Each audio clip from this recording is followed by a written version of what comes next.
All right, let's dive into the first step in the Calm AI Navigator Framework, clarity. And if you haven't already been going a little bit deeper into clarity, you're probably starting to get really frustrated with some of your outputs. And that's what we're trying to avoid. Not having clarity is like shopping in the everything store. There's everything that you could want, everything to do anything. I think of it in my mind like a hardware store. And I maybe want paint, or maybe I need a power tool, but I'm not going to know if I don't know exactly what it is I'm trying to do with the project. Maybe I need both. So it's really important to get clear on what it is you need AI to be or do for you. You want to break out of this cycle, which I see all too many times, and I've definitely fallen into myself, which is where you get excited about a new tool. Somebody's told you about it, or you saw something about it on social media. So you download it, you try it, and then you realize everything is going to require a higher payment, or it's not giving you the types of output that you want. We actually ran into that in trying to make AI videos about the Calm AI Navigator. The AI struggled to read the word calm and pronounce it like calm. And it got really frustrating having to continuously train the AI in how to say a 4-letter word. So then you start to realize that maybe that tool isn't the best thing for the job and you abandon it. But now you've lost time and money, where being clear on what it is exactly that you need could have prevented that situation from the start. So don't worry, you're not failing. You're just struggling with the paradox of choice, paralyzed by the infinite and continuously growing possibilities because you skipped the most crucial step, which is defining what you actually need. And this goes back into my first days in business consulting when people would ask me, how do you decide which type of software to use?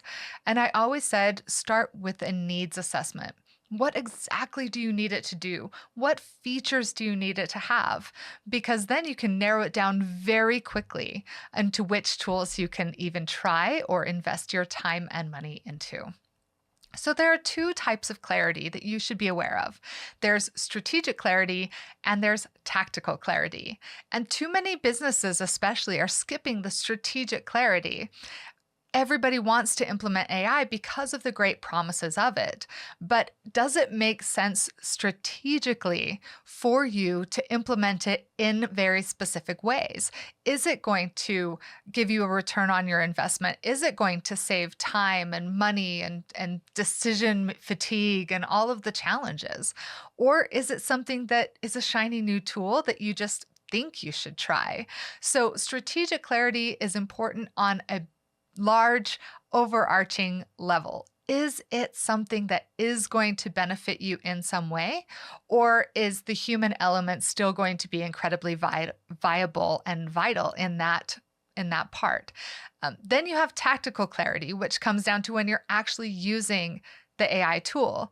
Now, having these types of clarity, both strategic and tactical, are going to help simplify your decision making. It's going to reduce your revision time.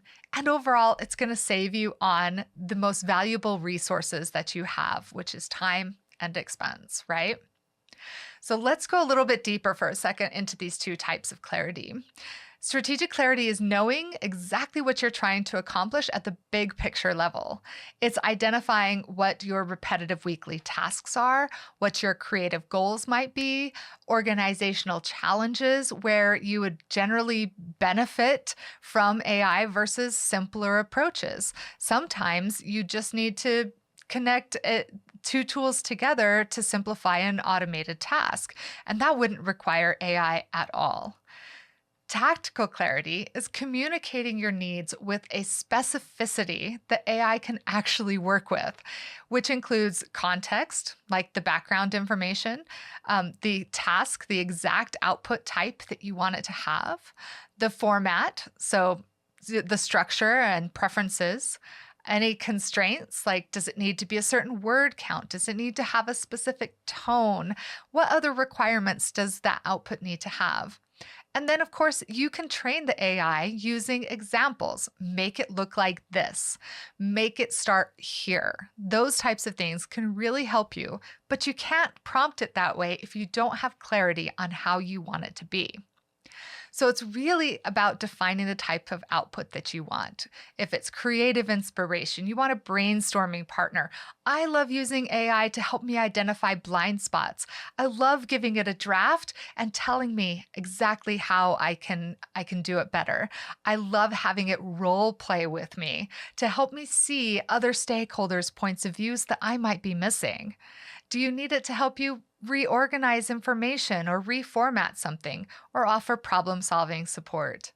AI is your super smart partner who doesn't understand your brain or your context or what you really need it to do. And so it's your job as the human with human taste, judgment, and discernment and critical thinking to understand that context and be able to express it to the AI in a way that's really going to help you out. So, where do people get stuck when it comes to clarity? Number one is what I call the everything trap. So, start right now and pick just one task. Instead of thinking I can use AI for absolutely everything, pick one task that could help you, that drives you crazy, one thing that is frustrating. For me right now, it's my email inbox. It's kind of full of both really important stuff from the nonprofit that I help run, and also even more important stuff from clients that I work with. Or maybe it's opportunities like a new certification course with MIT or an invitation to speak at an AI conference. But most of it is just garbage. So it's really important for me to be able to see the ranking importance in my email inbox, as well as identifying emails from senders that I have not opened in 6 months. If it's something that I haven't opened in 6 months, I am probably never going to open one. So why is it still coming in to clutter my inbox and make space where it should be more important things? It's like if I haven't worn something in a year, I don't want it in my closet. It's taking up too much of my time and space energy. So that's the everything trap. I hope you're able to avoid it. Then there's the vague goals trap. And this is when you're not specific in what you really want it to do. And maybe you don't actually know. I actually have some great tools to help with clarification, some wonderful prompt templates that you can use at jonesco.ai. So go check it out there. But let's be really specific in what you want it to do and what you don't want it to do, right? Don't change the language. I tend to include in my prompts, especially when I want it to output text, like a video script, for example, there's certain repetitive words that I ask it to avoid. Or when I want it to assess my academic writing, I want it to do it in a certain way. So make sure that you're really specific about your goals rather than vague. It's going to get you closer to your ideal output every time. And then there's the magic wand trap, which is that you need to stop expecting perfect outputs with minimal input.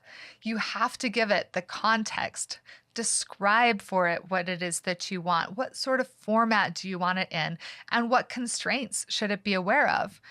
Can you give it examples of what good actually looks like?